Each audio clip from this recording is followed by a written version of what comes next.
আসসালামু আলাইকুম ওয়া রাহমাতুল্লাহি ওয়া বারাকাতুহু।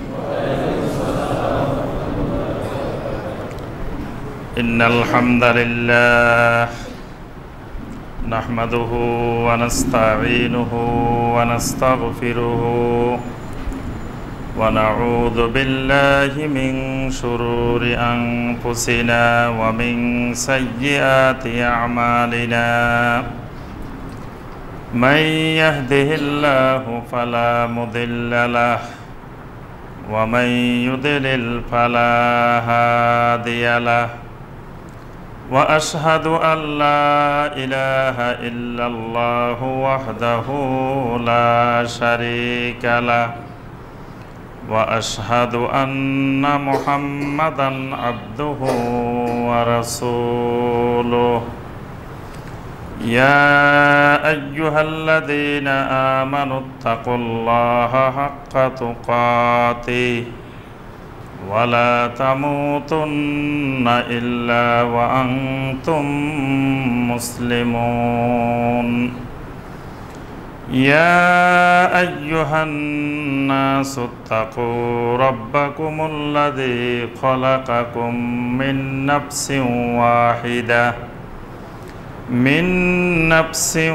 واحدة وخلق منها زوجها وبث منهما رجالا كثيرا ونساء واتقوا الله الذي تساءلون به والأرحام إن الله كان عليكم رقيبا يا أيها الذين آمنوا اتقوا الله وقولوا قولا سديدا يصلح لكم أعمالكم ويغفر لكم ذنوبكم ومن يطع الله ورسوله فقد فاز فوزا عظيما اللهم صل على محمد وعلى آل محمد كما صليت على إبراهيم وعلى آل إبراهيم إنك حميد مجيد اللهم بارك على محمد وعلى آل محمد كما باركت على إبراهيم وعلى آل إبراهيم إنك حميد مجيد।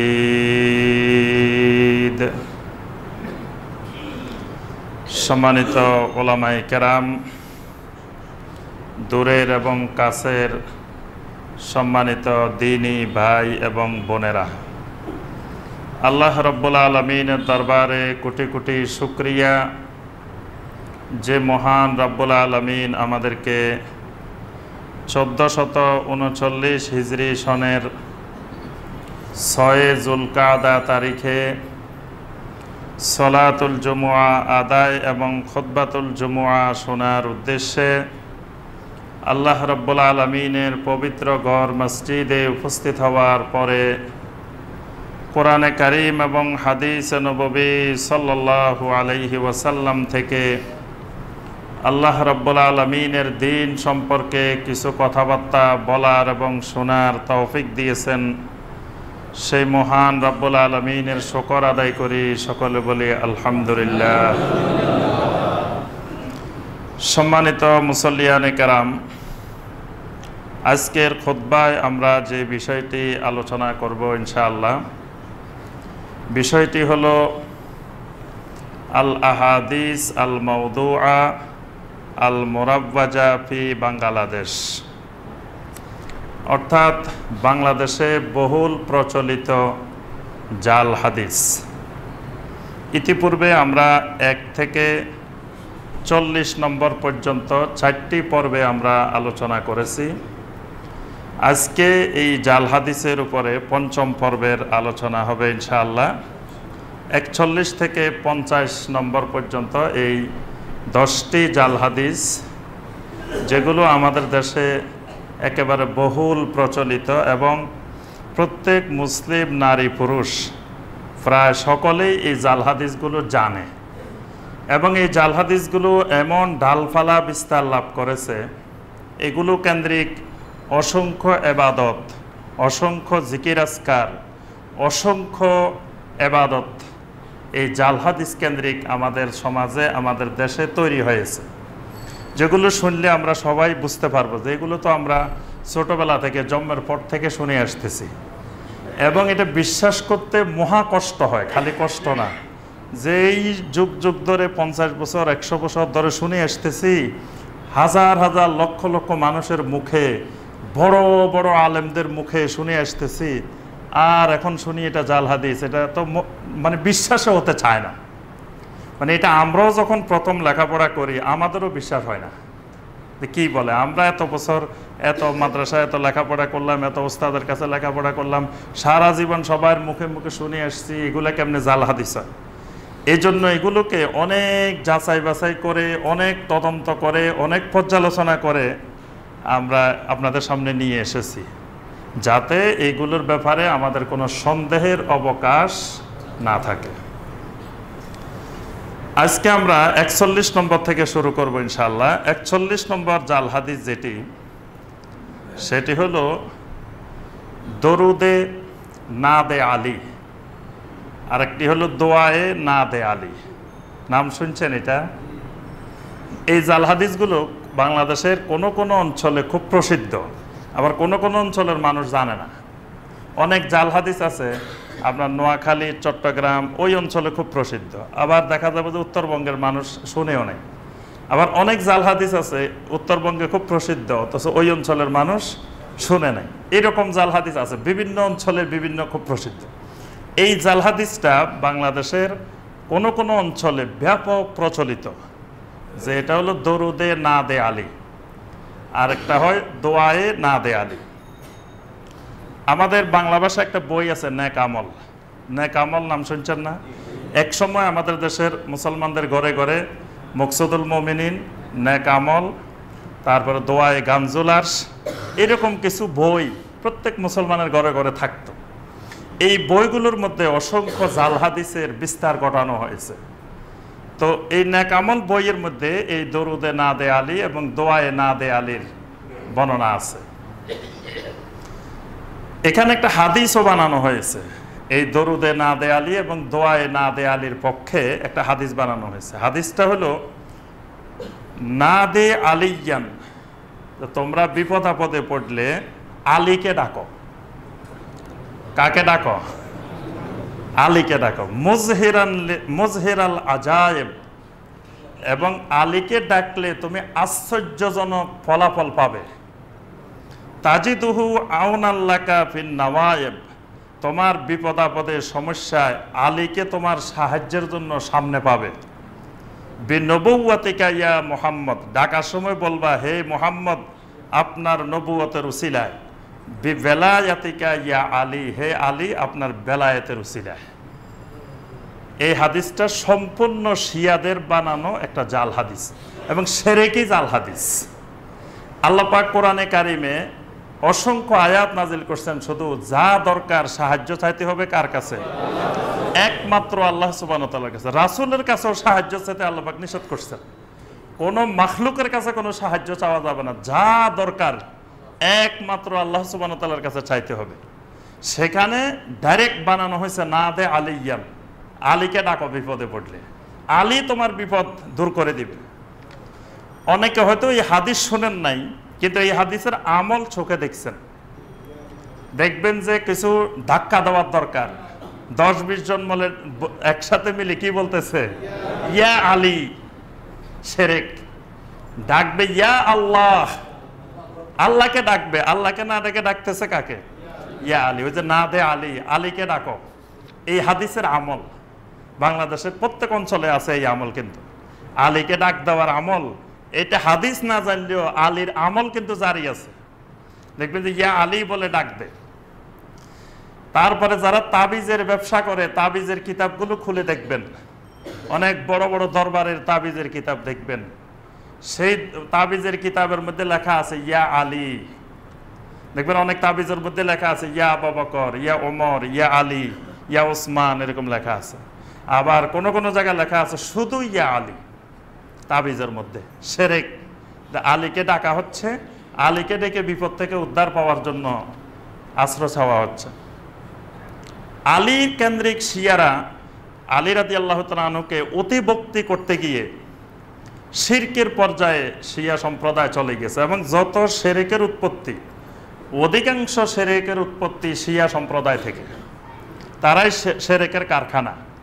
এই আলী রাদিয়াল্লাহু তাআলা আনহু কেন্দ্রিক তারা অসংখ্য শিরক আবিষ্কার করেছে। আজকে দেখেন আমরা সুন্নি, অথচ সুন্নিদের মধ্যে শিয়ার প্রভাব কত বিস্তার লাভ করেছে। শিয়াদের এই আকীদা, আলী রাদিয়াল্লাহু তাআলা আনহু কেন্দ্রিক যত আকীদা আছে সব সুন্নিদের মধ্যে চলে আসছে। বাংলাদেশের যত নাম আছে দেখবেন আলী কেন্দ্রিক নাম, অসংখ্য নাম, নূর আলী, তারপরে মোহাম্মদ আলী, আরো কত আলী, সব নামের শেষে হয় আলী আছে, না হয় হাসান আছে, না হয় হুসাইন আছে। পুরুষের নাম যা আছে অধিকাংশ নাম দেখবেন শেষে হয় আলী, না হয় হাসান, না হয় হুসাইন। মানে শিয়াদের এই আকীদা সুন্নিদের মধ্যে বিস্তার। আর মহিলাদের নামের শেষে খাতুন, খাতুন আছে না, আমেনা খাতুন, ফাতেমা খাতুন, অমুক খাতুন, সব খাতুন। এই খাতুনও শিয়াদের থেকে আসছে, খাতুনে জান্নাত। তারা ফাতেমা রাদিয়াল্লাহু তাআলা আনহার উপাধি দিচ্ছে খাতুনে জান্নাত। এটা ফার্সি শব্দ খাতুন। ওই খাতুনটা আবার আমাদের মহিলাদের মধ্যে চলে আসছে, সব খাতুন। নবী সাল্লাল্লাহু আলাইহি ওয়াসাল্লামের মায়ের নাম ছিল কি? আমেনা। আমেনা খাতুন ছিল নাকি? তো অথচ আমাদের দেশে দেখেন আমেনা খাতুন। তারপরে নবী সাল্লাল্লাহু আলাইহি ওয়াসাল্লামের মেয়ের নাম হলো ফাতেমা, কিন্তু আমাদের দেশে কি? ফাতেমা খাতুন, ফাতেমা বেগম, ফাতেমার সাথে আরো আছে। তারপরে এইভাবে নবী সাল্লাল্লাহু আলাইহি ওয়াসাল্লামের স্ত্রীর নাম আয়েশা। আয়েশার আগে পরে কিচ্ছু নাই, কিন্তু দেখা গেছে আমাদের দেশে কি? আয়েশা খাতুন। এই যে খাতুনের আবিষ্কার, এটাও শিয়াদের আবিষ্কার। এই শিয়ার প্রভাব মানে আমাদের এই অঞ্চলে এত ব্যাপক বিস্তার লাভ করেছে। এই শিয়া প্রভাবেরই ফসল হইল দরুদে নাদে আলী, দরুদে দোয়ায়ে নাদে আলী। এজন্য মোল্লা আলী কারি রাহিমাহুল্লাহ তার কিতাব আল আসরারুল মারফুআর 265 এবং 66 নম্বর কিতাবে তিনি বলছেন যে এটা শিয়াদের বানানো একটা সনদবিহীন মিথ্যা জাল বানোয়াট হাদিস, এবং এই দরুদ এবং এই দোয়া যদি কেউ পড়ে সম্পূর্ণ শিরক। এবং এই দোয়া পড়ে আমাদের দেশে অনেক এলাকা আছে এই দোয়ায়ে নাদে আলী, দরুদে নাদে আলী পড়ে। আচ্ছা, 42 নম্বর জাল হাদিস। 42 নম্বর জাল হাদিসটিও শিয়াদের আবিষ্কার, আলী রাদিয়াল্লাহু তাআলা আনহু কেন্দ্রিক। শিয়াদের মারাত্মক একটা মিথ্যা আকীদা, সে আলী রাদিয়াল্লাহু তাআলা আনহুকে দাফন না করে ওটের পিঠে ছেড়ে দেওয়া হয়েছে। আমরা ছোটবেলায় শুনতাম যে ওটের পিঠে যে একটু উঁচু আছে না, এই উঁচুটা কেন কয় এখানে আলীর কবর। আপনারা শুনছেন কিনা জানি না, এটা ওটের পিঠে আলীর কবর, এই জন্য ওটের পিঠে এরকম উঁচু করা। এটা জঘন্য একটা মিথ্যা কথা। কারণ একজন মুসলিম মারা গেলে তাকে দাফন করা জীবিতদের উপরে ফরজ। তাহলে কি সাহাবাই কেরাম এই ফরজ তরকের গুনাহ করছেন? সাহাবাই কেরাম এই ফরজ বাদ দিয়ে তাকে ওটের পিঠে ছেড়ে দিছেন? এটা জঘন্যতম একটি মিথ্যা আকীদা, মিথ্যা কথা। 40 হিজরির 23 রমাদান আলী রাদিয়াল্লাহু তাআলা আনহু কুফার এক মসজিদে একজন খারেজির হাতে আলী রাদিয়াল্লাহু তাআলা আনহু শাহাদাত বরণ করেন। শাহাদাত বরণের পরে তার জানাজায় ইমামতি করেন হাসান রাদিয়াল্লাহু তাআলা আনহু। এই কথাগুলো শাইখুল ইসলাম ইমাম ইবনে তাইমিয়া রাহিমাহুল্লাহ তার মাজমুয়ে ফতোয়ার মধ্যে আলোচনা করেছেন। ইমাম ইবনে কাসির রাহিমাহুল্লাহ বেদায়া ওয়ান নেহায়ার মধ্যে আলোচনা করেছেন। মোল্লা আলী কারি রাহিমাহুল্লাহ আল আসরারুল মারফুআর মধ্যে এই কথাগুলো আলোচনা করেছেন। তার জানাজার নামাজের ইমামতি করেছেন হাসান রাদিয়াল্লাহু তাআলা আনহু। জানাজা শেষে আলী রাদিয়াল্লাহু তাআলা আনহুকে কুফায় তার বাড়ির ভিতরে তাকে দাফন করা হয়েছে। কারণ সাহাবায়ে কেরাম তখন আশঙ্কা করতেছিলেন তাকে বাড়ির বাইরে দাফন করলে খারেজিরা কবর থেকে তার লাশ তুলে নিতে পারে এবং তার লাশের প্রতি কোনো ধরনের অবমাননা করতে পারে, এজন্য তাকে ঘরের ভিতরে দাফন করা হয়েছে।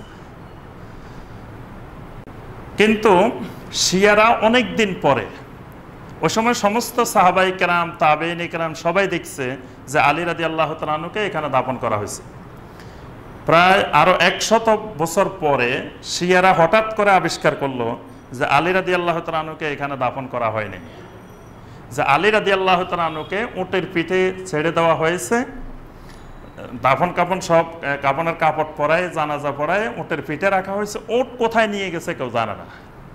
পরবর্তীতে তাদের ইমামকে স্বপ্নে দেখানো হয়েছে যে আলী রাদিয়াল্লাহু তাআলা আনহুকে নাজাফের একটা জায়গায় ফেরেশতারা দাফন করছে, মানে উট নিয়ে গেছে, উট নিয়ে যাওয়ার পরে নাজাফের একটা জায়গা, কাল্পনিক জায়গা, তাদের ইমাম নাকি স্বপ্নে দেখছে। এই জায়গাটাকে তারা আলী রাদিয়াল্লাহু তাআলা আনহুর কবর বানাইছে। বর্তমানে নাজাফের একটা জায়গা আলী রাদিয়াল্লাহু তাআলা আনহুর কবর হিসাবে চিহ্নিত। এরপরে তারা বলতেছে যে আলী রাদিয়াল্লাহু তাআলা আনহুকে যেখানে দাফন করা হয়েছে, আলীর কবরটা, এটা মক্কা মদিনার চেয়ে পবিত্র। কি সুবহানাল্লাহ নাকি নাউজুবিল্লাহ?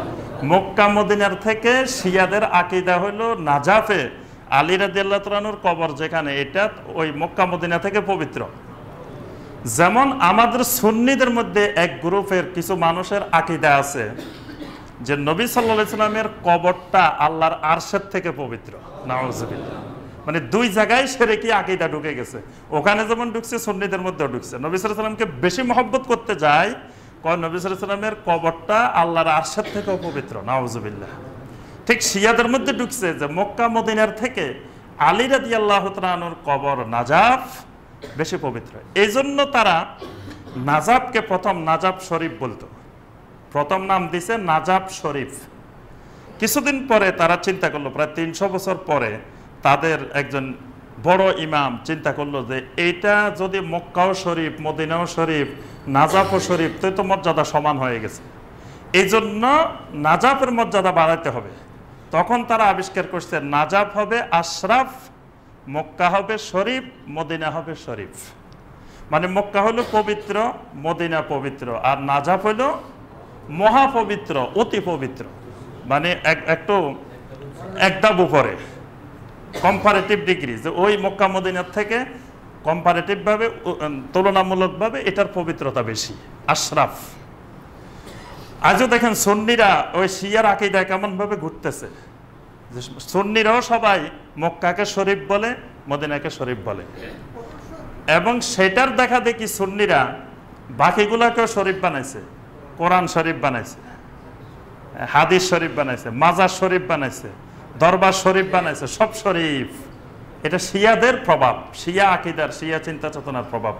মক্কাকে কোনো জায়গায়, কোনো কোরআন হাদিসে, কোনো কিতাবে, কোনো জায়গায় শরীফ লেখা হয়নি। আজও মক্কা মুকাররমার কোনো জায়গায় আপনি দেখবেন না মক্কা শরীফ লেখা আছে, সব জায়গায় লেখা আছে কি মক্কা মুকাররমা, মক্কা আল মুকাররমা। মদিনা হইল মদিনা মুনাওয়ারা, একটা হলো মুনাওয়ারা আর একটা হলো মুকাররমা। সেটা না বলে শিয়ারা এটাকে শরীফ বানাইছে। শরীফ বানাইছে কি জন্য? ওই যে নাজাফের মর্যাদা বাড়ানোর জন্য। এজন্য এগুলো শরীফ, ওইটা হলো আশরাফ। এই যে তারা এই আলী রাদিয়াল্লাহু তাআলা আনহুর কবর কেন্দ্রিক যেই কথাগুলো বানিয়েছে, এগুলো সব সনদবিহীন মিথ্যা কথা, সনদবিহীন জাল হাদিস। এগুলো 43 নম্বর জাল হাদিস যেটি, সেটি হলো একটি প্রসিদ্ধ হাদিস আছে আমাদের দেশে, কথায় কথায় বলা হয় যে আসহাবি কান নুজুম বিআইয়িহিম ইক্তাদাইতুম ইহতাদাইতুম। আমার সাহাবীরা হলো এক একটি নক্ষত্রের মতো, তোমরা তাদের মধ্য থেকে তাদেরকে অনুসরণ করলে হেদায়েত পাবে।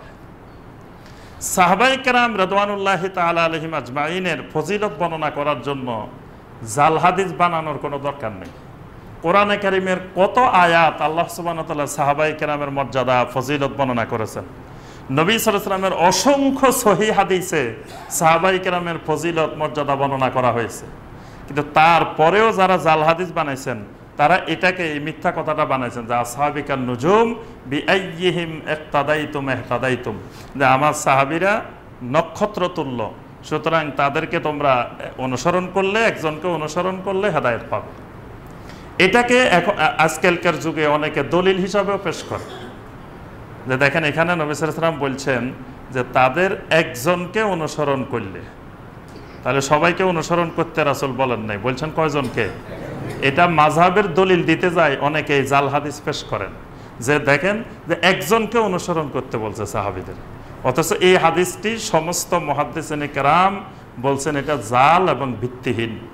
ইমাম আবু বকর বাজ্জার রাহিমাহুল্লাহ, ইবনে হাজম রাহিমাহুল্লাহ, ইমাম জাহাবি রাহিমাহুল্লাহ এবং সমস্ত মুহাদ্দিস এই হাদিসটিকে জাল হাদিস বলছেন, মিথ্যা হাদিস বলছেন। ৪৪ নম্বর জাল হাদিস যেটি, সেটি হলো ইখতিলাফু উম্মতি রাহমাতুন, যে আমার উম্মতের ইখতিলাফ রহমত। এটা খুব প্রচলিত একটা কথা, আমাদের দেশে ছোটবেলা থেকে আমরা মাদ্রাসায় শুনে আসছি, বারবার বলা হতো, অনেক অসংখ্য আলেমের মুখেও শুনছি যে ইখতিলাফু উম্মতি রাহমাতুন, আল্লাহ রাসূল বলছেন আমার উম্মতের ইখতিলাফ রহমত স্বরূপ। এটা কোনো সনদে, কোনো হাদিসের কিতাবে এটার কোনো অস্তিত্ব নেই, কিন্তু মুখে মুখে সবার কাছে এটা হাদিস, আমার উম্মতের ইখতিলাফ রহমত। এই জন্য ইখতিলাফ খালি দিন দিন বাড়ে বাড়ে, ইখতিলাফ আর কমে না। অনেকে মনে করে ইখতিলাফ করলে অসুবিধা কি, ইখতিলাফ তো রহমত। ইখতিলাফ আলেমদের মধ্যে মানে এই হাদিস, জাল হাদিসের প্রভাবে দিন দিন খালি ইখতিলাফ বাড়ে, ইখতিলাফ আর কমে না।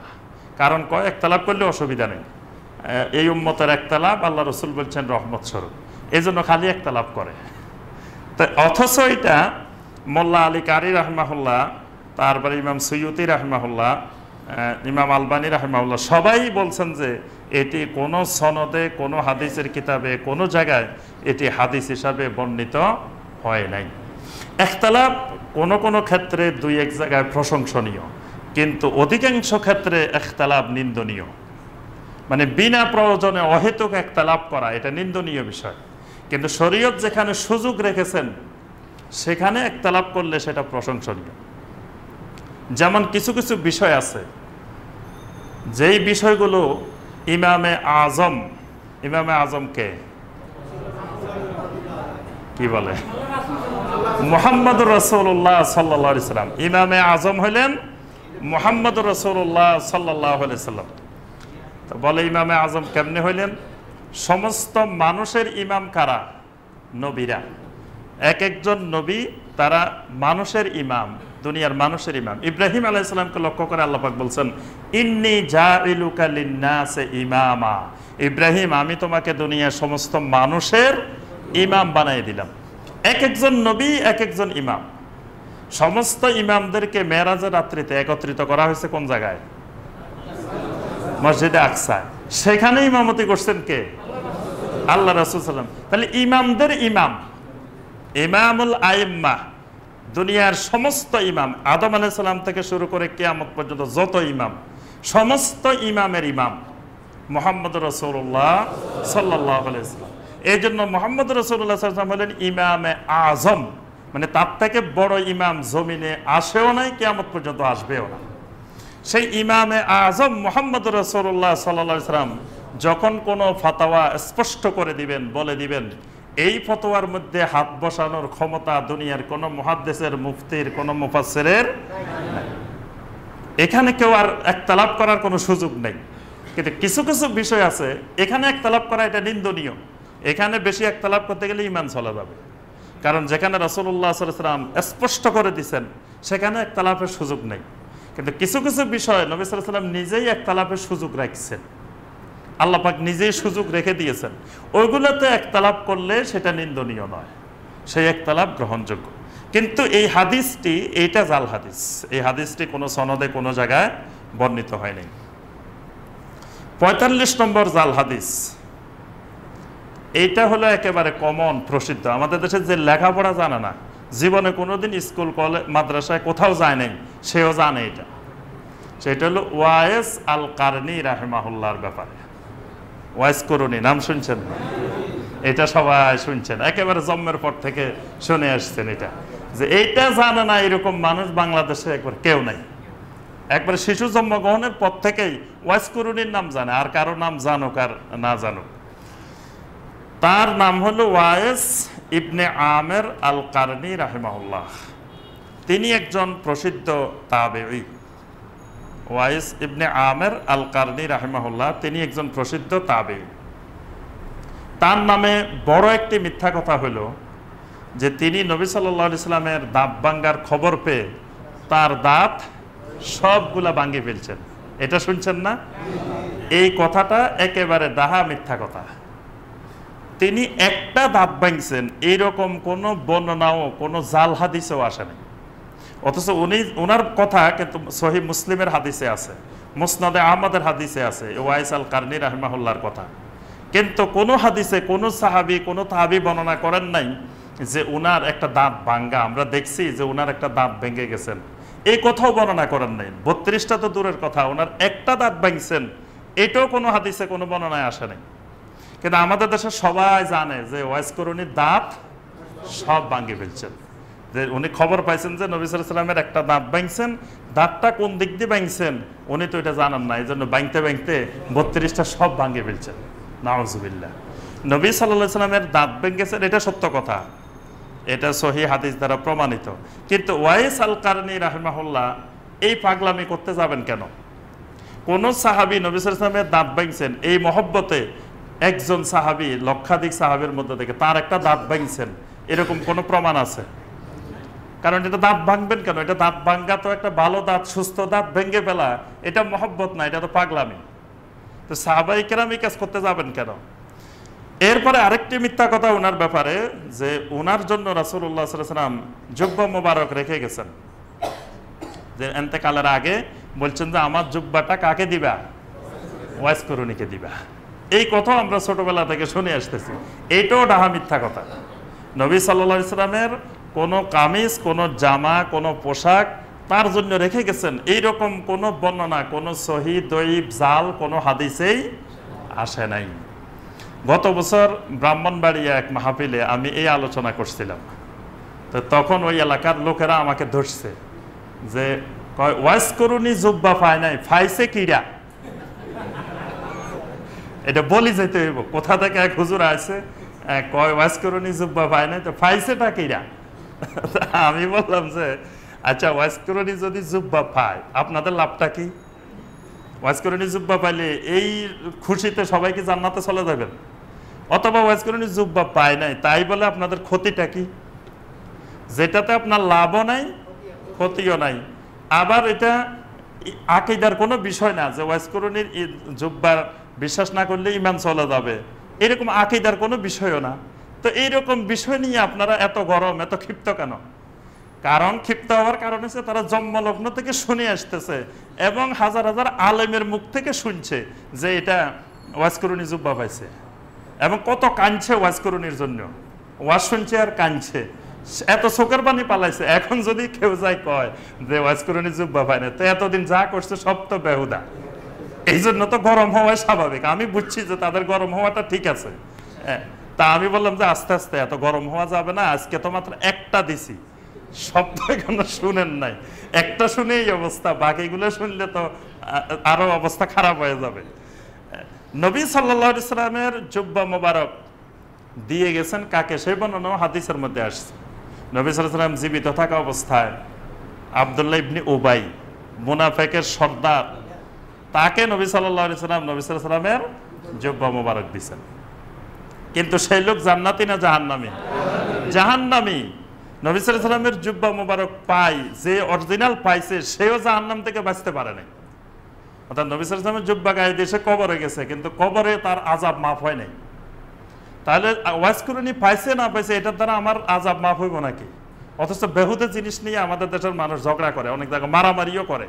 দেখবেন চা দোকানে যাই বলে দেখিয়েন যে ওয়াজ করুনি জুব্বা পায় নাই, বাস মারামারি শুরু হয়ে যাবে। এই যে তার নামে কতগুলো মিথ্যা কথা, এই কথাগুলো সব বানোয়াট এবং ভিত্তিহীন মিথ্যা কথা। এগুলো মিথ্যা কথা কে বলছেন? ইমাম ইবনুল জাওজি রাহিমাহুল্লাহ তার আল মাওদুআত কিতাবে এই কথাগুলো আলোচনা করেছেন। মোল্লা আলী কারি রাহিমাহুল্লাহ তার আল আসরারুল মারফুয়া কিতাবে আলোচনা করেছেন। ইমাম সুয়ুতি রাহিমাহুল্লাহ তার কিতাবে আলোচনা করেছেন। তবে ওয়াইস আল কারনি সম্পর্কে যেটা হাদিসে আসছে এটা আমাদের জানা দরকার। ওয়াইস আল কারনি রাহিমাহুল্লাহ তিনি নবী সাল্লাল্লাহু আলাইহি সাল্লামের জীবদ্দশায় ইসলাম গ্রহণ করেছেন। তার বাড়ি হলো ইয়েমেনে। ইয়েমেন থেকে তিনি নবী সাল্লাল্লাহু আলাইহি ওয়াসাল্লামের সাথে দেখা করার জন্য আসতে পারেন নাই। তার মা অসুস্থ ছিলেন, তিনি তার মায়ের খেদমত করতেন। তো অনেকে আবার বলে যে ওয়াজ করে মাকে ফিটে নই হাঁটতেন, এটা মিথ্যা কথা। মায়ের খেদমত করতেন, সেবা যত্ন করতেন, এটা ঠিক আছে। তো তিনি নবী সাল্লাল্লাহু আলাইহি ওয়াসাল্লামের সাথে দেখা করতে আসতে পারেন নাই।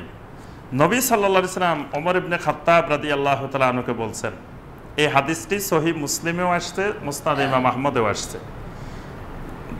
সামিআতু রাসূলুল্লাহ সাল্লাল্লাহু আলাইহি ওয়াসাল্লাম ইয়াকুল ইয়াতি আলাইকুম ওয়াইস ইবনে আমের, নবী সাল্লাল্লাহু আলাইহি ওয়াসাল্লাম বলছেন তোমাদের কাছে ওয়াইস ইবনে আমের নামে একজন ব্যক্তি আসবে, মা আমদাদে আহলিল ইয়ামেন, ইয়েমেনের সেনাবাহিনীর সাথে, ইয়েমেনের সৈন্য দলের সাথে তোমাদের কাছে এরকম একজন লোক আসবে যার নাম হবে ওয়াইস ইবনে আমের।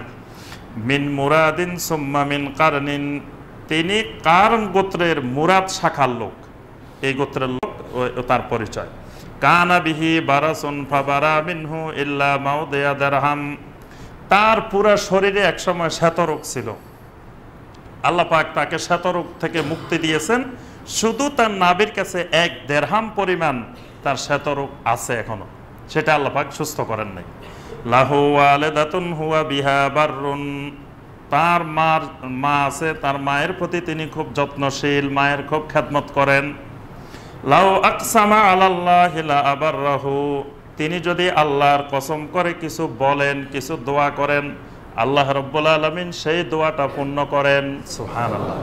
ফা ইন ইসতাতা'তা আন ইস্তাগফিরা লাকা ফাফআল, যদি কোনোদিন সম্ভব হয় ওই ওয়াইস ইবনে আমের থেকে তোমাদের দোয়া নেওয়ার, তোমরা তাকে বলবা তোমাদের জন্য ইস্তেগফার করার জন্য। সুবহানাল্লাহ। তাকে জীবনে পাইলে, ওমর ইবনে খাত্তাবের মতো সাহাবীকে নবী সাল্লাল্লাহু আলাইহি ওয়াসাল্লাম বলতেছেন, তাকে যদি জীবনে পাও তার কাছে বলবা যে একটু ইস্তেগফার করার জন্য। অথচ তিনি তাবী, আর ওনারা হইলেন সাহাবী, তাও নবী সাল্লাল্লাহু আলাইহি ওয়াসাল্লামের একেবারে ঘনিষ্ঠ সাহাবী, জান্নাতের সুসংবাদ প্রাপ্ত সাহাবী। আরেকটি riwayate আসছে, ইন্না খাইরাত তাবিঈনা রাজুলুন ইউকাল লাহু ওয়াইস, নবী সাল্লাল্লাহু আলাইহি ওয়াসাল্লাম বলেন তাবেঈনদের মধ্যে সবচেয়ে শ্রেষ্ঠ তাবেঈ হলো ওয়াইস ইবনে আমের। ফামুরুহু ফালিয়াস্তাগফির লাকুম, তাকে যদি জীবনে পাও তাহলে তার থেকে ইস্তেগফারের দোয়া করতে বলবা, তাকে বলবা যে ভাই আমার জন্য একটু ইস্তেগফারের দোয়া করেন। অর্থাৎ তিনি এত দিনদার মুখলেস সালেহীন বান্দা ছিলেন, আল্লাহ পাক তাকে এমন কবুল করছেন যে তিনি কারোর জন্য দোয়া করলে সেই দোয়া আল্লাহ পাক কবুল করবেন। তাহলে নবী সাল্লাল্লাহু আলাইহি ওয়াসাল্লাম এখানেও তার ব্যাপারে ভবিষ্যৎবাণী করে গেছেন সাহাবায়ে কেরাম। এখন ওমর রাদিয়াল্লাহু তাআলা আনহুর খেলাফতের সময়, ওমরের খেলাফতটা হলো 13 থেকে 23 হিজরি, এই সময় ইয়েমেনের সৈন্যদল মদিনায় আসলো। তখন তাদেরকে ওমর রাদিয়াল্লাহু তাআলা আনহু জিজ্ঞাসা করলেন যে শোনো, তোমাদের এলাকায় এইরকম যে একটা লোক আছে কিনা? তো তারা বললেন যে হ্যাঁ আছে। তো বললেন যে ঠিক আছে, পরবর্তীবার আসার সময় ওই লোকটাকে একটু নিয়ে আসবা। তো তারা পরবর্তীবার ইয়েমেন থেকে আসার সময় এই ওয়াইস ইবনে আমের আল কারনি রাহিমাহুল্লাহকে নিয়ে আসলেন। আনার পরে ওমর রাদিয়াল্লাহু তাআলা আনহু বললেন, আপনার কি শ্বেতরোগী ছিল? বলে যে হ্যাঁ ছিল। এখন কি 1 দিরহাম পরিমাণ আছে, বাকি সব ভালো হয়ে গেছে, আল্লাহ ভালো করে দিয়েছেন? বলে হ্যাঁ। আপনার আম্মা ছিল, আপনার খুব খেদমত করতেন? বলে যে হ্যাঁ। ওমর রাদিয়াল্লাহু তাআলা আনহু চিনে ফেলছেন এটাই সেই লোক, যে লোকের কথা নবী সাল্লাল্লাহু আলাইহি ওয়াসাল্লাম বলেছেন। বললেন যে ইস্তাগফিরলি, আপনি আমার জন্য একটু ইস্তেগফার করেন। তখন ওয়াইস ইবনে আমের আল কারনি রাহিমাহুল্লাহ বললেন, ইস্তাগফিরু লাকা ইয়া ওমর, হে ওমর আল্লাহ তোমাকে মাফ করে দিক। সুবহানাল্লাহ। আচ্ছা, ওমর যার কাছে দোয়া চাইছে, এবার বাকিরা তো পাইছে, এত বড় দিনদার সালেহীন মুখলেস মানুষ। তখন ওমর রাদিয়াল্লাহু তাআলা আনহু বললেন, শুনেন আপনি এখন কোথায় যেতে চান? আপনি কি ইয়েমেন যাবেন না অন্য কোথাও যাবেন? তিনি বললেন, না আমি আর ইয়েমেন যাব না, কারণ ইয়েমেন যদি আমি এখন যাই, আমার সাথে যে লোকেরা আসছে এরা পুরো ইয়েমেন গিয়ে প্রচার করে দিবে যে ওমরের মতো সাহাবী এই লোকের কাছে দোয়া চাইছে, এবং নবী সাল্লাল্লাহু আলাইহি ওয়াসাল্লাম তার ব্যাপারে এই কথা বলে গেছেন। তখন পুরা ইয়েমেনের লোক আমাকে কেন্দ্রিক বিভিন্ন শিরক কুফর বেদাতে লিপ্ত হয়ে যাবে। আমি আর ইয়েমেনে যাব না। কোথায় যাবেন? আমি কুফা যাব। ওমর রাদিয়াল্লাহু তাআলা আনহু বলেন, আমি কুফার গভর্নরের কাছে একটা চিঠি লিখে দিই, আপনার জন্য সেখানে সমস্ত প্রকার ব্যবস্থাপনা সরকারিভাবে করা হবে। তিনি বললেন, যদি আপনি চিঠি লিখে দেন তাহলে আমি কুফায়ও যাব না। আপনি কোনো চিঠি লিখবেন না, কোনো পরিচয় দিবেন না। তিনি অজ্ঞাত স্থানে চলে গেছেন কুফার এক জায়গায়। এরপর থেকে সাহাবায়ে কেরাম তাকে আর খুঁজে পান নাই। ওমর রাদিয়াল্লাহু তাআলা আনহু কুফা থেকে যত লোক আসতেন তাদের সবাইকে জিজ্ঞাসা করতেন, এরকম একটা লোকের কোনো সন্ধান তোমরা পেয়েছো ওই এলাকায়? পরবর্তীতে খবর পেলেন, একজন বললেন যে আমাদের এলাকায় একটা একেবারে ভাঙ্গা ভগ্ন একটা ঘর আছে, বাড়ি আছে, মানে একেবারে নগণ্য একটা বাড়ি। ওই বাড়িতে এই ধরনের একটা লোক থাকেন, সারাদিন আল্লাহর ইবাদত বন্দেগী করেন, মসজিদে সালাত আদায় করেন, আমরা এই লোকটাকে দেখছি, কিন্তু তারা তো চিনে না এটা কোন লোক। তখন ওমর রাদিয়াল্লাহু তাআলা আনহু বললেন, পরবর্তীবার আপনারা যখন হজে আসবেন এই লোকটাকে নিয়ে আসবেন আবার। তখন এরা বললো যে কেন, এই লোকটা কি? বললেন যে এই লোকটার ব্যাপারে আল্লাহ রাসূল সাল্লাল্লাহু আলাইহি ওয়াসাল্লাম এই কথা বলছেন। ওমর রাদিয়াল্লাহু তাআলা আনহু বলে দিয়েছেন। এরা সবাই গিয়ে লোকটাকে ধরে ফেলছে, ধরে বলতেছে, আরে মিয়া আপনি এত বড় আল্লাহর ওলি, এখানে লুকাই রয়েছেন, আমাদের জন্য দোয়া করেন। বাস তিনি দোয়া করলেন যে ইস্তাগফিরুল্লাহ। এরপরে তিনি চিন্তা করলেন সর্বনাশ। বললেন যে তোমাদের কি ওমরের সাথে দেখা হয়েছে? হ্যাঁ দেখা হয়েছে, কারণ ওমর ছাড়া আর কেউ তো এই কথা বলার কথা না। এরপরে কুফা থেকে উনি চলে গেছেন, মানে লোক চক্ষুর অন্তরালে জনগণ, সাহাবাই কেরাম, তাবেঈন কেরাম উনাকে 20 বছর ধরে এরপরে আর খুঁজে পাওয়া যায়নি। উনি কোথায় ছিলেন, কোথায় জীবন কাটাইছেন পরিচয় দেন নাই, কোনো মানুষের সামনে আসেন নাই।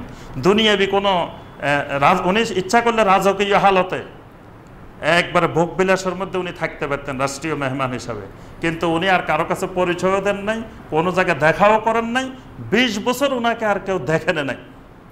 সর্বশেষ 37 হিজরিতে আলী রাদিয়াল্লাহু তাআলা আনহু এবং মুআবিয়া রাদিয়াল্লাহু তাআলা আনহুর মধ্যে যখন সিফফিনের যুদ্ধ হয়, সেই সিফফিনের যুদ্ধে তিনি আলী রাদিয়াল্লাহু তাআলা আনহুর সেনাবাহিনীতে যোগ দেন এবং যুদ্ধরত অবস্থায় তিনি সিফফিনের যুদ্ধে শাহাদাত বরণ করেন। শহীদ হওয়ার পরে যখন সবার পরিচয় খোঁজা হচ্ছে, তখন সেখানে পাওয়া গেছে যে এর নাম হলো ওয়াইস ইবনে আমের আল কারনি রাহিমাহুল্লাহ। সুবহানাল্লাহ। তো এরাই ছিলেন মূলত মানে প্রকৃত আল্লাহর ওলি, প্রকৃত দিনদার সালেহীন, যারা এরকম যদি কেউ আল্লাহ রসুল বলে যেতেন যে তার কাছে দোয়া চাইবা, আমরা হলে তো বিশাল দরবার বানাই, দোয়ার কারখানা বসাইতাম, যে মানুষ 3 মাইল 10 মাইল ধরে লাইন ধরতো খালি দোয়ার জন্য, যে এখানে দোয়ার মার্কাজ, দোয়ার কেন্দ্র, যে দোয়ার হুজুর বসে আছে, সবাই এসে এসে খালি হাদিয়া দাও আর দোয়া ছাও। আল্লাহু আকবার। আর এই সাহাবী কি অবস্থায় জীবনযাপন করছেন, এই তাবেঈ ওয়াইস ইবনে আমের আল কারনি রাহিমাহুল্লাহ। অথচ এই দিনদার মুখলেস আল্লাহর বান্দাটাকে নিয়ে মানুষ অসংখ্য মিথ্যা কথা সমাজে বানিয়ে প্রসার করেছে যুগে যুগে। এই তার ব্যাপারে যেটুকু আমরা হাদিসে পাই এতটুকুই আমরা সঠিক বলে বিশ্বাস করব। এর বাহিরে যে সমস্ত কথাবার্তা বলা হয় এগুলো বানোয়াট এবং মিথ্যা কথা।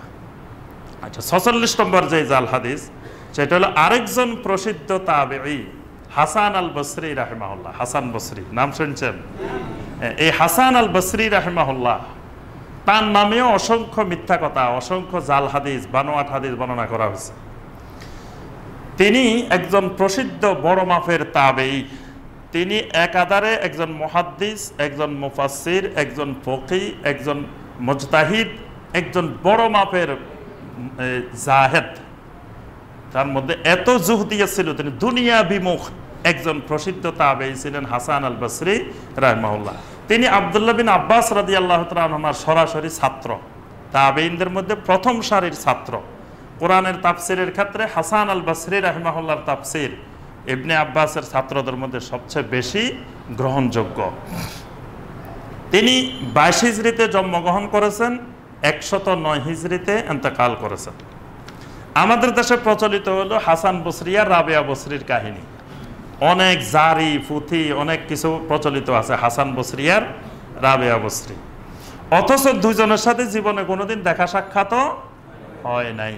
কারণ দেখা সাক্ষাৎ হবে কেমনে? রাবেয়া বসরি জন্মগ্রহণ করছেন 100 হিজরিতে, মৃত্যুবরণ করছেন 181 হিজরিতে। আর রাবেয়া বসরি হলো একটা গোমরা বিভ্রান্ত পাগল মহিলা, কোথায় আর কোথায়। মানে হাসান বসরি রাহিমাহুল্লাহ হলেন একজন প্রসিদ্ধ মুফাসসির, মুহাদ্দিস, ফকিহ, মুজতাহিদ, জাহিদ। আর রাবেয়া বসরি হলো একটা পাগল, মস্তিষ্ক বিকৃত একটা পাগল মহিলা। অথচ আমরা কার সাথে কারে মিলিয়ে দিচ্ছি। এই মহিলার পাগল কিভাবে বললাম, এই মোল্লা আলী কারি রাহিমাহুল্লাহ আল আসরারের মধ্যে বর্ণনা করেছেন, ইমাম সাখাবী রাহিমাহুল্লাহ মাকাসিদের মধ্যে বর্ণনা করেছেন যে এই পাগল মহিলা একদিন রাস্তা দিয়ে এক হাতে আগুন নিয়ে আর এক হাতে পানি নিয়ে দৌড় দিছেন। তো সবাই তারা জিজ্ঞাসা করতেছে, এই তুমি এই পাগলি, তুমি এই আগুন লইয়ার পানি লই কোথায় দৌড় দিছ? তো মহিলা বলতেছে যে দুনিয়ার মানুষেরা সবাই জান্নাত পাওয়ার আশায় ইবাদত করে আর জাহান্নাম থেকে বাঁচার জন্য ইবাদত করে, এই জন্য আল্লাহর সন্তুষ্টির জন্য কেউ ইবাদত করে না। এই জন্য আমি এই আগুন লই যেতেছি জান্নাত পোড়াই ফেলবো, জান্নাত জ্বালাই দিব, আর পানি নিতেছি জাহান্নাম নিবাই ফেলবো। তাহলে আর দুনিয়ার মানুষ জান্নাত পাওয়ার আশায় জাহান্নাম থেকে বাঁচার আশায় ইবাদত করবে না, আল্লাহর সন্তুষ্টির জন্য ইবাদত করবে। তাই এই মহিলা তো পাগল, মস্তিষ্ক বিকৃত পাগল মহিলা। সেই মহিলা কিন্তু আমাদের দেশে এখন বিরাট আল্লাহর ওলি। রাবিয়া বসরি মানে মানুষ মনে করে যে বিরাট আল্লাহর ওলি। আচ্ছা, এই মহিলা 100 হিজরিতে জন্মগ্রহণ করছে, 181 হিজরিতে তিনি মারা গেছেন। তাহলে হাসান বসরি মারা গেছেন 109 হিজরিতে। যখন হাসান বসরি রাহমাহুল্লাহ মারা যান তখন রাবিয়া বসরির বয়স কত? 9 বছর। তো 9 বছরের মহিলা, 9 বছরের মেয়ে, সে আর বুঝেই কি হাসান বসরির সাথে কিভাবে কথাবার্তা হলো, কিভাবে এত কিছু হলো? এগুলো সব মিথ্যা বানোয়াট কিচ্ছা কাহিনী, হাসান বসরি আর রাবিয়া বসরিকে মিলাই। কারণ দুইজনের নামের সাথে বসরি আছে, এই জন্য এই কিচ্ছা কাহিনীগুলো যারা বানাইছে, জারি বানাইছে, পুঁথি বানাইছে, বিভিন্ন কিচ্ছা কাহিনী বানাইছে, তারা এইভাবে বানিয়ে ফেলছে। আবার আরেকটা মিথ্যা কথা আছে যে হাসান বসরি আলী রাদিয়াল্লাহু তাআলা আনহুর মাধ্যমে রাসূলুল্লাহ সাল্লাল্লাহু আলাইহি ওয়াসাল্লাম থেকে সিস্তিয়া তরিকার খিরকা, লাঠি এগুলো পেয়েছেন। এই কথাগুলো সম্পূর্ণ মিথ্যা কথা। কারণ হাসান বসরি রাহিমাহুল্লাহ, তিনি হাসান বসরি যে যুগে ছিলেন এই যুগে তাসাউফ, সুফি এই জাতীয় শব্দগুলাই ছিল না। এই শব্দগুলো আবিষ্কার হয়েছে আরো অনেক পরে, আরো শত শত বছর পরে। সেই যুগে তরিকত নামেও কোনো কিছু পরিচিতি লাভ করে নাই।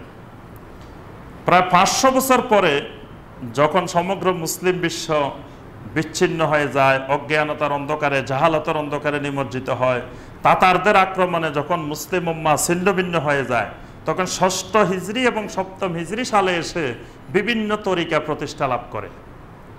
যে 126 তরিকার প্রতিষ্ঠা, এগুলো কিন্তু প্রথম ইসলামের প্রথম 700 বছরে এগুলো প্রতিষ্ঠিত হয় নাই, এগুলো কোনোটাই আসে নাই। 700 বছর অতিবাহিত হওয়ার পরে যায় এসব 126 তরিকার আবিষ্কার। যেমন আব্দুল কাদের জিলানী রাহমাহুল্লাহর নামে কাদেরিয়া তরিকা। আব্দুল কাদের জিলানী রাহমাহুল্লাহ ইন্তেকাল করেছেন 561 হিজরিতে। তাহলে 561 বছরের আগের তো কোনো তরিকাই ছিল না। যদি ধরে নিজে আব্দুল কাদের জিলানী রাহমাহুল্লাহ থেকে তরিকা শুরু, তাহলে 561 হিজরিতে তিনি মারা গেছেন। তিনি কোনো তরিকা প্রতিষ্ঠা করেন নাই, তার নামে তরিকা করা হয়েছে আরো 300 বছর পরে। তাহলে বোঝা যায় এতদিন পর্যন্ত পৃথিবীতে তরিকা নামে কোনো কিছু ছিল না। তাহলে হাসান বসরি আলীর থেকে তরিকতের খিরকা লাভ করবেন কিভাবে, লাঠি লাভ করবেন কিভাবে? এরপর মঈনুদ্দিন চিশতি রাহমাহুল্লাহ, যার নামে চিশতিয়া তরিকা, তার মৃত্যু হলো 633 হিজরি। 633 হিজরিতে তার মৃত্যু। তাহলে বোঝা যায় উপমহাদেশে চিশতিয়া তরিকার প্রতিষ্ঠা হয়েছে 600 হিজরির পরে। এরপর বাহাউদ্দিন নকশবন্দি রহমতুল্লাহ আলাইহি, তার মৃত্যু হলো 791 হিজরি। তাহলে 791 হিজরির পরে এসে নকশবন্দিয়া তরিকা। তাহলে বোঝা যায় যে হাসান বসরির যুগে তো এসব তরিকাই ছিল না। তরিকা থাকলে তো হাসান বসরির নামেও তরিকা প্রতিষ্ঠা হইতো, কিন্তু হাসান বসরির নামে কোনো তরিকা প্রতিষ্ঠা হয় নাই। আবু বকর, ওমর, ওসমান, আলীর নামে কোনো তরিকা প্রতিষ্ঠা হয় নাই। অর্থাৎ ওই যুগে এগুলোর অস্তিত্বই ছিল না। 500 বছর ধরে মুসলিম উম্মাহ এগুলোর নামও শুনে নাই। আচ্ছা, আলী আর হাসান বসরির সাথে দেখা হবে কিভাবে? হাসান বসরি থাকতেন বসরা। হাসান বসরির নামটা হাসান বসরি, কিন্তু তিনি থাকতেন মদিনা। হাসান বসরির জন্ম গ্রহণ করছেন বসরা, এজন্য তার নাম হয়েছে হাসান আল বসরি, কিন্তু তিনি থাকতেন মদিনা। আর আলী রাদিয়াল্লাহু তাআলা আনহুর রাজধানী ছিল কোথায়? কুফা। আলী রাদিয়াল্লাহু তাআলা আনহু থাকতেন কুফায়। তো কুফা আর মদিনা কত দূরে, শত শত মাইল দূরে। একজনের সাথে একজনের কোনোদিন দেখা সাক্ষাতে হয় নাই। আর যে সময় হাসান বসরি রাহমাহুল্লাহর বয়স 13 বছর, তখন আলী রাদিয়াল্লাহু তাআলা আনহু খলিফা হয়েছেন। আর 40 হিজরিতে আলী রাদিয়াল্লাহু তাআলা আনহু শাহাদাত বরণ করছেন। অর্থাৎ যখন আলী রাদিয়াল্লাহু তাআলা আনহু শহীদ হন, তখন হাসান বসরির বয়স হলো 13 বছর। 13 বছর বয়সের ছেলেরে আলী রাদিয়াল্লাহু তাআলা আনহু কি খেলাফত দিবে, আর কি লাঠি দিবে, কি খিরকা দিবে? অর্থাৎ এই কথাগুলো পরবর্তী যুগের লোকেরা তাদের নামে বানোয়াট তৈরি করেছে। এগুলো 46 নম্বর। 47 নম্বর জাল হাদিস সেটি হলো কারামাতুল আউলিয়াই হাক্কুন, যে আউলিয়াদের কারামত হক। এই কথাটা হলো আকীদার কথা। আউলিয়াদের কারামত হক, এটা অবশ্যই সঠিক কথা, কিন্তু এটা নবী সাল্লাল্লাহু আলাইহি ওয়াসাল্লামের হাদিস নয়। এটা হলো বিভিন্ন আকীদার বইতে আহলুস সুন্নাহ ওয়াল জামাতের আকীদা হিসাবে এটা লেখা হয়েছে যে কারামাতুল আউলিয়ায়ে হাক্কুন, যে আমরা আউলিয়াদের কারামতে বিশ্বাস করি। এটা আহলুস সুন্নাহ ওয়াল জামাতের আকীদা, যে আউলিয়া এদের কারামত এটা হক, এটাতে আমরা বিশ্বাসী। কিন্তু এটা নবী সাল্লাল্লাহু আলাইহি ওয়াসাল্লামের হাদিস না। একটা বই আছে রাহাতুল মুহিব্বিন, এই বইয়ের মধ্যে এটা লেখে, পিছনে লেখা আছে আল হাদিস, অর্থাৎ কোন আল হাদিস কোন গ্রন্থে আছে এটা বর্ণনা দেওয়া হয় না, খালি লেখা আছে আল হাদিস, অর্থাৎ এটা দুনিয়ার কোনো হাদিসের গ্রন্থে সনদ হিসাবে আসে নাই। তবে কারামাতুল আউলিয়ায়ে হাক্কুন, এটা হক, এটা সত্য, এটা আমাদের আকীদা আহলুস সুন্নাহ ওয়াল জামাতের আকীদা। আমরা আউলিয়াদের কারামতে বিশ্বাসী। তবে এটা আউলিয়াদের কারামতটা বুঝতে আমরা উল্টা বুঝে গেছি। আমরা আউলিয়াদের কারামত বুঝতে যাই বুঝছি আউলিয়াদের ক্ষমতা। আল্লাহ সুবহানাহু ওয়া তাআলা কাউকে কোনো ক্ষমতা দান করেন নাই, সমস্ত ক্ষমতার একমাত্র একচ্ছত্র মালিক আল্লাহ সুবহানাহু ওয়া তাআলা। কারামত মানে সম্মাননা, কারামা থেকে ইন্না আকরামাকুম ইনদাল্লাহি আতকাকুম, তোমাদের মধ্যে সবচেয়ে সম্মানিত মানুষ হলো যারা বেশি তাকওয়াবান। তাহলে কারামাতটা হলো সম্মাননা। এটা আল্লাহ পাক যখন ইচ্ছা করেন, যাকে ইচ্ছা করেন, ক্ষমতাটা আল্লাহর, এটা আল্লাহই করেন। কিন্তু আল্লাহর নেককার বান্দাদেরকে, সালেহীন বান্দাদেরকে কেন করে? সালেহীন বান্দারা যখন কোনো বিপদে পড়ে বা কোনো একটা সমস্যায় পড়ে, আল্লাহ পাক এমনভাবে সহযোগিতাটা করেন সেটা সে কল্পনাই করতে পারে না। মানে যিনি আল্লাহর দিনদার বান্দা, উনি বুঝেন না যে মানে ওনার জন্য কারামতটা ঘটে যাচ্ছে, কিন্তু উনি জানেন না, এটা ঘটান আল্লাহ সুবহানাহু ওয়া তাআলা। অর্থাৎ কারামতটা ঘোষণা দিয়ে ঘটানো যায় না, কারণ কারামতটা তার নিজের আয়ত্তে না, নিজের ক্ষমতায় না। এই জন্য কাউকে বলতে পারে না যে অমুক দিন অমুক টাইমে সবাই আসেন আমি কারামত দেখাবো, এটা দেখাইতে পারে না, কারণ কারামত দেখানোর ক্ষমতা পৃথিবীর কারো নাই। কারামতটার মালিক আল্লাহ সুবহানাহু ওয়া তাআলা, মুজিজার মালিকও আল্লাহ সুবহানাহু ওয়া তাআলা, কারামতের মালিকও আল্লাহ সুবহানাহু ওয়া তাআলা। কিন্তু আল্লাহ পাক যখন ইচ্ছা করেন তখন এই কারামতটা সংগঠিত করেন। যেমন আমরা দেখি সহি সনদে আসছে, ওমর রাদিয়াল্লাহু তাআলা আনহুর জীবনের একটি গুরুত্বপূর্ণ ঘটনা আসছে। 23 হিজরির প্রথম দিকে একদিন শুক্রবারে জুমার নামাজে ওমর রাদিয়াল্লাহু তাআলা আনহু খুতবা দিচ্ছিলেন।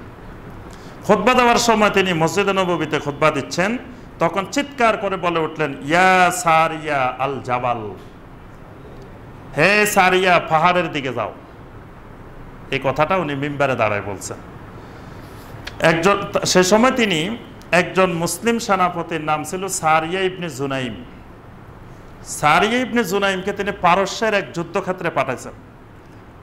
যুদ্ধ করতে করতে তিনি পরাজিত হওয়ার উপক্রম হয়ে যাচ্ছিলেন। এমত অবস্থা ওমর রাদিয়াল্লাহু তাআলা আনহু মসজিদে নববীর মিম্বরে দাঁড়িয়ে তিনি বলছেন, ইয়া সারিয়া আল জাবাল, যে তুমি হে সারিয়া ইবনে জুনাইম, তুমি পাহাড়ের আশ্রয় নাও, পাহাড়ের আশ্রয় নিয়ে যুদ্ধ করো, পাহাড়ের দিকে যাও। এই কথাটা আপনার হাজার হাজার মাইল দূরে এসে পারস্যে সেই সারিয়া ইবনে জুনাইম শুনতে পেয়েছেন। এখান থেকে ওমর বলছেন মসজিদে নববী থেকে, আর শুনছেন কোথায়? সে পারস্যে, সারিয়া ইবনে জুনাইম। এই কথাটা তারিখে তবারির মধ্যেও আসছে, আর ইমাম বাইহাকির এতেকাদের মধ্যেও আসছে। কথাটা সত্য। তা এটা হলো ওমর রাদিয়াল্লাহু তাআলা আনহুর কারামত।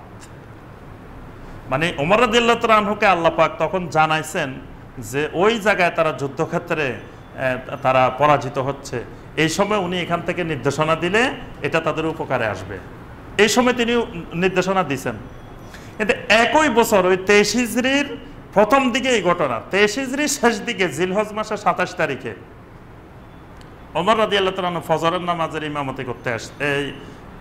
ওমর রাদিয়াল্লাহু তাআলা আনহু ফজরের নামাজের ইমামতি করতে আসছেন। তার পিছনে এক মুসল্লি দাঁড়ায় রয়েছে, আবু লুলু, ছুরি নিয়ে, চাদরের নিচে ছুরি নিয়ে দাঁড়ায় রয়েছে। তাহলে ওমর রাদিয়াল্লাহু তাআলা আনহু হাজার হাজার মাইল দূরের সারিয়ারে ডাক দিয়েছেন এখান থেকে, মসজিদে নববী থেকে, কিন্তু ওমরের পিছনে দাঁড়ায় রয়েছে চাদরের নিচে ছুরি, এটা ওমর কিন্তু দেখেননি। এবং তাকবীরে তাহরিমা বলার পরেই এই আবু লুলু ছুরি দিয়ে ওমর রাদিয়াল্লাহু তাআলা আনহুকে আক্রমণ করছেন, এবং তিনি এই আক্রমণে বেহুশ হয়ে গেছেন। তিনি তাকে ধরে সবাই নিয়ে গেল। পরে উনি জিজ্ঞাসা করলেন আমাকে আক্রমণটা কে করছে? বললো যে আবু লুলু। তখন ওমর রাদিয়াল্লাহু আনহু বললেন আলহামদুলিল্লাহ, আমাকে কোনো মুসলিমের হাতে শহীদ হইতে হয় নাই, আমি কোনো মুসলিমের হাতে শহীদ হই নাই। এর কয়েকদিন পরে ওমর রাদিয়াল্লাহু আনহু ইন্তেকাল করেছেন। তাহলে বোঝা যায় মানে কারামতটা নিজের ইচ্ছায় হয় না। যদি ইচ্ছায় হইতো, ওমর যদি কারামতের মালিক হইতেন, তো ওমরের পিছনে এই লোক ছুরি নিয়ে দাঁড়িয়ে রয়েছে, ওমর দেখতেন না? চোখের সামনেরটা দেখেন নাই, কিন্তু হাজার হাজার মাইল দূরেরটা দেখেছেন। অর্থাৎ এটা আল্লাহ সুবহানাহু ওয়া তাআলার মালিকানা, এটা কারো ব্যক্তির মালিকানায় না কারামতটা। কিন্তু আমরা মনে করি যে ব্যক্তির কারামতটা মনে হয় যে একজনের তার আয়ত্তে, মানে উনি ইচ্ছা করলে শত শত কারামত মনে হয় উনি দেখাইতে পারেন, কিন্তু কারামত কেউ দেখাইতে পারেন না। এটা হলো আমরা যেটা বললাম 47 নম্বর জাল হাদিস। এবার আসি আমরা 48 নম্বর জাল হাদিস। 48 নম্বর জাল হাদিস হলো একটি প্রচলিত জাল হাদিস আমাদের দেশে, সেটি হলো ইন্না আউলিয়া আল্লাহি লা ইয়ামুতুন, আল্লাহর ওলিরা কখনো মরে না।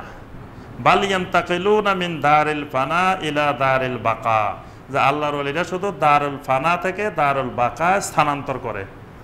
এই কথাটাও রাহাতুল মুহিব্বিন নামক একটা বই আছে, ওই বইয়ের মধ্যে লেখা আছে, ব্র্যাকেটে লেখা আছে এটা আল হাদিস। মুহাদ্দিসিনে কেরাম বলেন এটা একেবারে সনদবিহীন মিথ্যা বানোয়াট জাল হাদিস, এবং কোরআনে কারিমের অসংখ্য আয়াত, নবী সাল্লাল্লাহু আলাইহি ওয়াসাল্লামের অসংখ্য সহিহ হাদিসের বিপরীত। কারণ কোরআনে কারিমে আল্লাহ পাক বলেছেন কুল্লু মান আলাইহা ফান, সমস্ত মানুষই ধ্বংসশীল। তারপরে কুল্লু নাফসিন যায়িকাতুল মাউত, প্রত্যেক মানুষকেই মৃত্যু গ্রহণ করবে। তো তাহলে যারা আউলিয়া উল্লাহ তারাও তো মানুষ, তো তারা মরবে না কেন? বরং বারজাখী জীবনে আল্লাহ পাক নবী রাসূলদের জন্য বিশেষ হায়াত রেখেছেন, শহীদদের জন্য আল্লাহ পাক বারজাখী জীবনে বিশেষ হায়াত রেখেছেন। কিন্তু মৃত্যু সবাইরই আছে, মৃত্যু সবাইরের, সমস্ত নবী রাসূলেরও মৃত্যু হয়েছে, সমস্ত সাহাবায়ে কেরামেরও মৃত্যু হয়েছে। তাহলে আল্লাহর ওলিরা মরবে না কেন? আল্লাহর ওলিদেরও মৃত্যু হবে। অর্থাৎ এই যে কথাটা আল হাদিস লেখা হয়েছে এটা বানোয়াট জাল হাদিস। আচ্ছা, 49 নম্বর জাল হাদিস যেটি, সেটি হল ইসলামকে 4 ভাগে বিভক্ত করা। ইসলামকে কোরআন এবং সুন্নাহ 4 ভাগে বিভক্ত করা হয় নাই, কিন্তু পরবর্তীতে এটাকে ইসলামকে 4 ভাগে ভাগ করা হয়েছে। একটা শরীয়ত, একটা তরিকত, একটা মারেফত, আর একটা হাকিকত। এইটা হলো আরেকটা বহুল প্রচলিত জাল হাদিস। কোরআন এবং হাদিসে শরিয়া শব্দটা ব্যবহার হয়েছে, ইসলামী শরিয়ার কথাটা, শরিয়ার ব্যাপারে আয়াতও আছে, শরিয়ার ব্যাপারে হাদিসও আছে। কিন্তু ইসলামের 4টি স্তর বা 4টি পর্যায় বা 4টি বিভাজন, এই অর্থে তরিকত, মারেফত, হাকিকত এসব পরিভাষা কোরআনে হাদিসে কোনো জায়গায় ব্যবহৃত হয় নাই। কিন্তু আমাদের দেশের প্রত্যেক মুসলমান জানে যে একটা শরীয়ত, একটা তরিকত, একটা মারেফত, একটা হাকিকত। আলেমদেরকে বলে যে আরে মিয়া তুমি এখনো শরীয়তে আছো, নামাজ পড়ে না এক লোক। একদিন আমি জিজ্ঞাসা করলাম কি আপনি নামাজ পড়েন না কেন? এত বড় আল্লাহর ওলি, আল্লাহর ওলির নখগুলো বিশাল লম্বা লম্বা, ভোপগুলো বিশাল লম্বা লম্বা, তারপরে চুলগুলো উস্কো খুস্কো হয়ে জট বেঁধে আছে, নামাজ পড়ে না। তো জিজ্ঞাসা করলাম আপনি আল্লাহর ওলি হইলেন কেমনে, নামাজ পড়েন না, কিছু করেন না? তো বলে যে হুজুর আপনি বুঝবেন না, আপনি আছেন শরীয়তে, আমি আছি হাকিকতে। উনি এখন হাকিকতে পৌঁছে গেছে, আর আমরা আছি কিসে? শরীয়তে। তাহলে বোঝা যায় নবী সাল্লাল্লাহু আলাইহি সাল্লাম ইন্তেকাল পর্যন্ত শরীয়তের মধ্যেই ছিলেন। কারণ নবী সাল্লাল্লাহু আলাইহি সাল্লাম ইন্তেকালের আগ মুহূর্তেও নামাজ ছাড়েন নাই, এক ওয়াক্ত নামাজ ছাড়েন নাই। তাহলে নবী সাল্লাল্লাহু আলাইহি সাল্লাম তরিকতেও পৌঁছতে পারেন নাই, মারেফতেও পৌঁছতে পারেন নাই, হাকিকতেও পৌঁছতে পারেন নাই। তো যেই জায়গায় আল্লাহ রসুল পৌঁছতে পারেন না, সেই জায়গায় আমাদের পৌঁছার দরকারটা কি? সেই জায়গায় তো শয়তানের পৌঁছার দরকার, সেই জায়গায় কোনো মুমিনের, কোনো রাসূলের উম্মতের পৌঁছার দরকার নাই। নবী সাল্লাল্লাহু আলাইহি সাল্লামের ইন্তেকাল পর্যন্ত নবী সাল্লাল্লাহু আলাইহি সাল্লাম গোঁফ ছোট করছেন, নখ কেটে রাখছেন, শরীয়তের সুন্নতগুলোর সম্পূর্ণ বাস্তবায়ন নবী সাল্লাল্লাহু আলাইহি সাল্লাম ইন্তেকাল পর্যন্ত করছেন। তো যিনি সুন্নতের দরকার হয় না, তরিকতে হাকিকতে আছেন, তো ওই হাকিকতের আমাদের মুসলিম উম্মার দরকার নাই। তো কোরআন এবং সুন্নাহ এই জাতীয় বিভাজন এটা নাই, কোনো জাল হাদিসেও আসে নাই যে ইসলামকে এইভাবে 4 ভাগে ভাগ করা হয়েছে। কিছু ইসলামের এরকম শরীয়ত, কিছু আছে তরিকত, কিছু আছে মারেফত, কিছু আছে হাকিকত। তবে আব্দুল কাদের জিলানী রাহিমাহুল্লাহর নামে আব্দুল কাদের জিলানী রাহমাহুল্লাহর নামে একটা বই আছে সিররুল আসরার।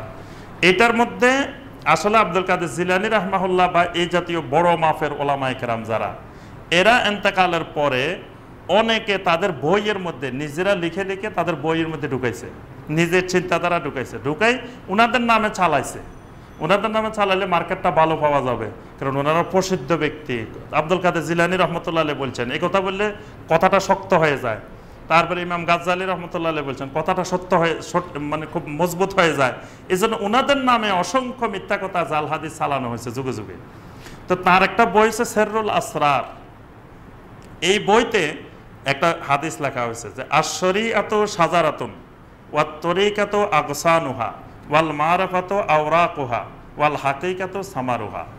যে শরীয়ত হলো গাছ, তরিকত হলো গাছের ডালপালা, আর মারাফত হলো গাছের পাতা, হাকিকত হলো গাছের ফল। তো ব্র্যাকেটে লেখা হয়েছে যে এটা আল হাদিস। এখন আল হাদিসটা কোন হাদিস, কোন গ্রন্থের, কোথায়, কিভাবে আসছে, ওইটার কোনো রেফারেন্স নাই। মুহাদ্দিসিন ইকরাম এটা খুঁজে দেখেছেন, কোনো হাদিসের গ্রন্থে পান নাই। এটা সনদবিহীন মিথ্যা বানোয়াট জাল হাদিস। অর্থাৎ কিছু আমরা এর আগে বারবার বলছি, জাল হাদিস দুই রকমের, একটা আছে সনদ আছে, আর একটা আছে সনদ নাই, মিথ্যা মানুষের মুখে মুখে। এগুলো হলো সনদবিহীন, এবং আমাদের দেশে এটা খুবই প্রসিদ্ধ। এবং ওই দিন আমাকে একজন ভাই বলতেছিলেন যে ওই ইন্ডিয়ার আসাম থেকে, যে ওই ভাই বলতেছিলেন যে ওনাকে ওনার এলাকার আলেমেরা বলে দিছেন যে আপনার মৃত্যুকালে আপনার কলেমা নসিব হবে না। কেন হবে না ভাই? আপনি তো শরীয়তে আছেন, আপনি তরিকত ধরেন নাই, মারেফতেও যান নাই, এজন্য আপনার কালেমাই নসিব হবে না। নাউজুবিল্লাহ। যারা ধরছে তাদের কালেমা নসিব হবে কিনা ওইটাই হলো আশঙ্কার বিষয়। কারণ যেটা আল্লাহ রসুল ধরেন নাই, সাহাবায়ে কেরাম ধরেন নাই, যুগে যুগে সালাফেরা ধরেন নাই, সেটা ধরছে, তারটা নিয়ে চিন্তা নাই। আর ওই লোক কেন এই পন্থায় গেল না, এই জন্য তার ইমানে নসিব হবে না, তার কালেমায় নসিব হবে না। তাহলে কত জঘন্য মাত্রা পৌঁছে গেছে। জাল হাদিসের শাখা প্রশাখা কত ঢালপালা কিভাবে বিস্তার করছে। এবং আমাদের এই মসজিদে কয়েকদিন আমাদের কয়েকজন ভাই জিজ্ঞাসা করছেন, কয় ভাই আমাকেও মুখে বলছে যে যার কোনো ফির নেই তার ফির শয়তান। নাউজুবিল্লাহ। কত বড় মিথ্যা কথা, যে কয় তরিকত না ধরলে জান্নাতে যাওয়া যাবে না, বায়াত না হইলে জাহেলিয়াতের মৃত্যু, বায়াত না হইলে তো জান্নাত পাওয়া যাবে না। এই জাতীয় মানে এই যে ইসলামকে 4 ভাগে ভাগ করে, যে শরীয়ত, তরিকত, মারেফত, হাকিকত ভাগ করে, এটার কত ডালপালা বিস্তার লাভ করছে এর সাথে অসংখ্য। মানে একটা জিনিসকে কেন্দ্র করে, এটাকে ফাউন্ডেশন করে, এটার সাথে হাজার হাজার জাল, মিথ্যা, শিরক, বেদাত বিস্তার লাভ করেছে। অর্থাৎ ফাউন্ডেশনটা যদি মিথ্যার উপরে হয় তো বাকি সব আস্তে আস্তে মিথ্যার উপরে গজায়। এজন্য এটাকে ফাউন্ডেশন করে অসংখ্য শিরক, বেদাত, মিথ্যা বিস্তার লাভ করেছে। আচ্ছা, সর্বশেষ যেটা আমরা বলে শেষ করব সেটা হলো ছোট জিহাদ এবং বড় জিহাদ। আমাদের সমাজে খুব প্রসিদ্ধ একটা কথা হলো যে একটা হলো জেহাদে আকবর আর একটা হলো জেহাদে আসগার। একটা ছোট জেহাদ আর একটা বড় জেহাদ। কয় আসাদুল জেহাদে জেহাদুল হাওয়া। বড় জেহাদ হলো নিজের প্রবৃত্তির সাথে জেহাদ করা, আর যুদ্ধের ময়দানে জেহাদ ফি সাবিলিল্লাহ যেগুলো হয় এগুলো হলো ছোট জেহাদ। এই জন্য একটা হাদিসও বানাইছে যে একবার রাজা আনা মিনাল জেহাদুল আসগার ইলাল জেহাদুল আকবর, যে একবার আমরা বড় জেহাদ থেকে ফিরে এসে জেহাদে আকবরের দিকে আমরা প্রত্যাবর্তন করলাম। তো সবাই জিজ্ঞাসা করলো বড় জেহাদ আবার কি? বললেন যে জেহাদুল কালব, কলবের বিরুদ্ধে জেহাদ করা, এটা হলো সবচেয়ে বড় জেহাদ। ইমাম শাইখুল ইসলাম ইবনে তাইমিয়া রাহিমাহুল্লাহ বলছেন হাদিসটি একেবারে ভিত্তিহীন এবং বাতিল। তবে এটি ইব্রাহিম রাহিমাহুল্লাহ নামে একজন তাবেঈ, কেউ কেউ বলছেন যে এটা তার নিজস্ব বক্তব্য। তিনি নিজে বলতেন যে নিজের প্রবৃত্তির বিরুদ্ধে, কালবের বিরুদ্ধে জেহাদ করা এটা বড় জেহাদ, এই জাতীয় কথা উনি বলতেন, কিন্তু এটা নবী সাল্লাল্লাহু আলাইহি ওয়াসাল্লামের কোনো হাদিস নয়। পরবর্তীতে ওনার বক্তরা বা ওনার মুহিব্বিনেরা এটাকে নবী সাল্লাল্লাহু আলাইহি ওয়াসাল্লামের হাদিস বানাই ফেলছেন। অসংখ্য কথা এরকম দেখা যায়, অনেক বড় আলেম হয়তো বলছেন তার নিজের বক্তব্য, নিজের কথা, একসময় এসে এটা নবী সাল্লাল্লাহু আলাইহি ওয়াসাল্লামের হাদিস হয়ে যায়। তবে নিজের অন্তরকে নিয়ন্ত্রণ করা, প্রবৃত্তিকে নিয়ন্ত্রণ করা, এটা তো খুবই গুরুত্বপূর্ণ, এটা তো করতেই হবে। এটার সাথে ইমানের, আকীদার অনেক সম্পর্ক। কিন্তু তাই বলে জাল হাদিস বানাই, মিথ্যা কথা বলি মানুষকে এটার প্রতি উদ্বুদ্ধ করা যাবে না। অনেকে মনে করে কেউ কেউ যে মিথ্যা কথা বলি একজন মানুষ হেদায়েত পেলে অসুবিধা কি? এজন্য দেখবেন মসজিদে দাঁড়াই বা রাস্তায় দাঁড়াই অসংখ্য মিথ্যা কথা বলে যাচ্ছে, কিন্তু তার একটু ভয় লাগতেছে না যে আমি যে এত মানুষের সামনে মিথ্যা কথা বলতেছি, মিথ্যা কথা বলে দাওয়াত দিচ্ছি, আমার কি হবে। কারণ ওনার এই আকীদা ঢুকছে, মিথ্যা কথা দিয়ে যদি একজন মানুষ হেদায়েত পায় তো অসুবিধা কি। আর মিথ্যা কথা দিয়ে, আমার মিথ্যা কথা দিয়ে একজন মানুষ হেদায়েত পাইছে, তো আলহামদুলিল্লাহ সে জান্নাতি হয়ে গেছে। আর আমি মিথ্যা কথা বলি জাহান্নামী হয়ে গেছি। তা আরেকজনকে হেদায়েত করতে যায় আমি জাহান্নামী, তা আমার লাভটা কি হয়েছে? তার থেকে ওই লোক হেদায়েত না পাক, তো আগে আমি জান্নাতে যাই। কি বলেন? আগে তো আমার নিজেকে জান্নাতে নিতে হবে, জাহান্নাম থেকে বাঁচাইতে হবে, তারপরে না আরেকজন হেদায়েত পাইছে না পাইছে। তাকে হেদায়েত দিতে যাই আমি মিথ্যা কথা বলে, তো নিজে জাহান্নামে যাওয়ার দরকারটা কি? আল্লাহ সুবহানাহু ওয়া তাআলা আমাদের সবাইকে এই জাতীয় সমাজে প্রচলিত মিথ্যা জাল হাদিসগুলো থেকে হেফাজত করুন। আল্লাহ পাক আমাদের সবাইকে কোরআন এবং নবী সাল্লাল্লাহু আলাইহি ওয়াসাল্লামের সহিহ হাদিসগুলোকে শক্ত করে মজবুত করে ধরে আমল করার তৌফিক দান করুন। আমিন ইয়া রাব্বাল আলামিন।